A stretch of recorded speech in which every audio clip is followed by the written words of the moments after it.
squint really hard and look at just the national numbers, you can say that. Yes, we're definitely past the worst of it. We're down from the peak of this foreclosure crisis in 2010, come down now for 2 straight years. But if you pay attention to some of the details and look at the state level data, it's evident that not all markets are out of the woods yet.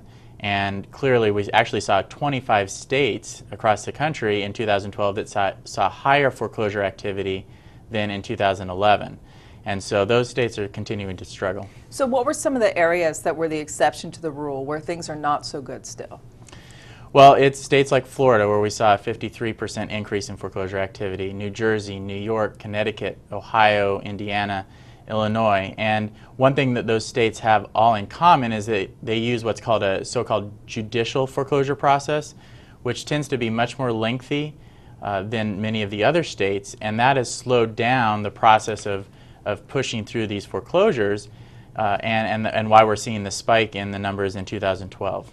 Where are we now as a nation with homeowners who perhaps have not foreclosed on their property, but they're desperately underwater on their mortgages?